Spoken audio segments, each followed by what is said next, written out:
우리 손에 들린 스마트폰으로 언제든 녹음이 가능한 시대죠. 중요한 대화를 남겨둬야 할 것 같은 순간, 아마 다들 한 번쯤은 적고 보셨을 텐데요. 그런데 그 녹음 버튼을 누르는 바로 그 순간, 우리는 어쩌면 합법과 불법의 아슬아슬한 경계에 서게 되는 걸지도 모릅니다. 네, 맞아요. 바로 이 질문이 오늘 우리가 파헤쳐볼 이야기의 핵심입니다. 증거를 모으려는 나의 권리와 상대방의 사생활을 보호해야 한다는 가치가 꽝 하고 부딪힐 때 법은 과연 어디까지를 허용할까요?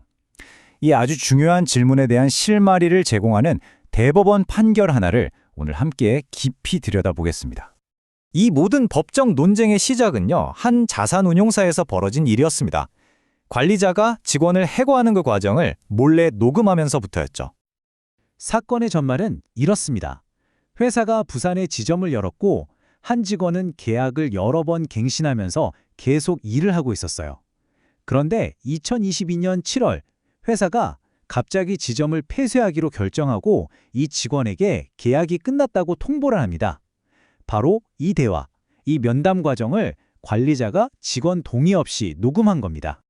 이 녹음 파일 하나가 법정에서 정말 거대한 두 개의 질문을 던지게 됩니다. 첫째, 이 해고는 부당한가? 그리고 둘째, 동의 없는 녹음은 사생활 침해인가? 이 두 가지가 아주 팽팽하게 맞선 거죠. 그러니까 직원의 주장은 크게 두 가지였던 거죠. 첫 번째는 그동안 여러 번 계약을 갱신해 왔으니까 당연히 다음에도 계약이 이어질 거라고 기대할 권리, 이걸 법적으로 갱신기대권이라고 하는데요. 바로 이 권리를 회사가 부당하게 깼다는 겁니다. 그리고 두 번째, 내 목소리를 내 허락도 없이 녹음한 건 헌법이 보장하는 음성권을 침해한 거라고 맞선 겁니다. 하지만 1심과 2심 법원은 일단 회사의 손을 들어줬습니다. 지점이 아예 사라졌으니까 계약갱신을 기대하기는 좀 어렵고 녹음 역시 사적인 대화가 아니라 업무상 통보 과정이었으니까 증거 보존을 위해서 용인될 수 있다고 본 거죠. 하지만 직원은 여기서 멈추지 않고 대법원의 문을 두드립니다. 그리고 마침내 이 사건은 대한민국 법의 최종심, 바로 대법원에 도착합니다. 대법원의 이번 판결은요, 단순히 한 사건의 승패를 넘어섭니다. 앞으로 우리나라에서 비밀 녹음의 합법성을 가르는 아주 중요한 이정표가 되거든요. 자, 여기서 가장 중요한 개념이 바로 음성권이라는 건데요. 이게 뭐냐면요, 아주 쉽게 말해서 내 목소리의 주인은 바로 나다, 이겁니다. 내 허락 없이는 누구도 내 목소리를 녹음하거나 여기저기 퍼뜨릴 수 없다는 권리죠. 이건 헌법이 보장하는 인간의 존엄성에서 비롯된 아주 기본적인 권리예요. 대법원은 여기서 정말 중요한 포인트를 하나 짚습니다.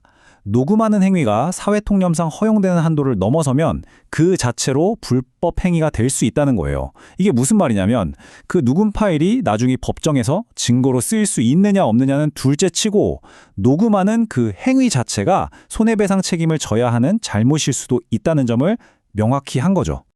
그렇다면 그 사회적으로 용납될 수 있는 수준이라는 거 대체 어떻게 판단해야 할까요?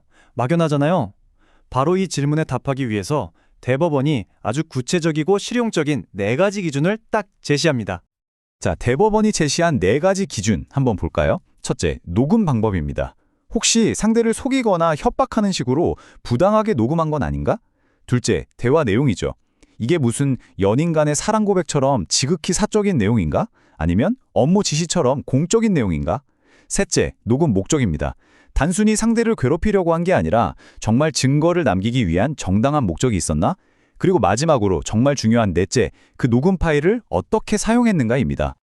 이 표를 보시면 그 기준이 훨씬 명확하게 와 닿으실 거예요. 예를 들어서 상대를 협박해서 사생활을 녹음한 다음에 그걸 인터넷에 막 퍼뜨린다? 이건 명백한 불법이죠. 반대로 업무 관련 대화를 나 자신을 방어하기 위해서 녹음한 다음에 법원에만 딱 제출했다면 이건 합법으로 인정될 가능성이 매우 높아지는 겁니다. 핵심은 결국 정당한 목적을 위해서 꼭 필요한 만큼만 제한된 방식으로 사용했느냐, 바로 이겁니다. 자, 그럼 이 기준을 다시 A자산운용사 사건에 한번 적용해 볼까요? 관리자의 녹음은 강요나 속임수 없이 이루어졌죠. 대화 내용은 사생활이 아니라 계약 종료 통보라는 명백한 업무였고요. 목적은 나중에 생길지 모를 분쟁에 대비하기 위한 거였고, 가장 중요하게는 이 녹음 파일을 오직 노동위원회와 법원에만 제출했습니다. 그래서 대법원은 이 녹음이 사회적 허용 범위를 넘지 않았다고 최종적으로 판단한 겁니다. 자, 그럼 이 중요한 판결이 당장 내일 출근하는 우리에게는 대체 어떤 의미가 있을까요? 이게 제일 중요하잖아요. 직장 생활에서 꼭 알아둬야 할 점들을 한번 짚어보겠습니다.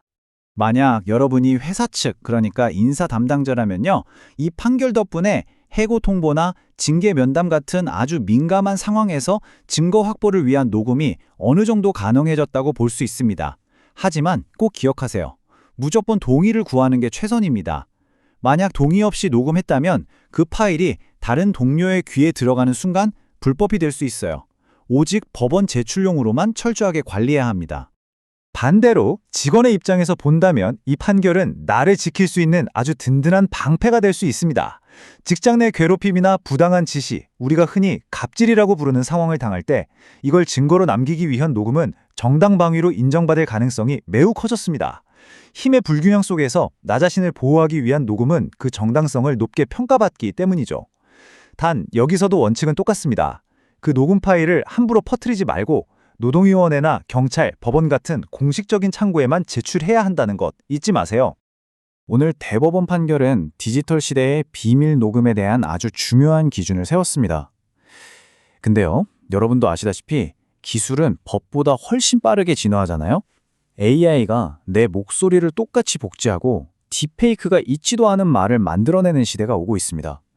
과연 오늘 우리가 살펴본 이 4가지 기준이 미래의 더 교묘한 음성권 침해 앞에서 우리를 지켜줄 충분한 방패가 될 수 있을까요? 생각해볼 만한 질문을 남기면서 오늘 분석을 마칩니다.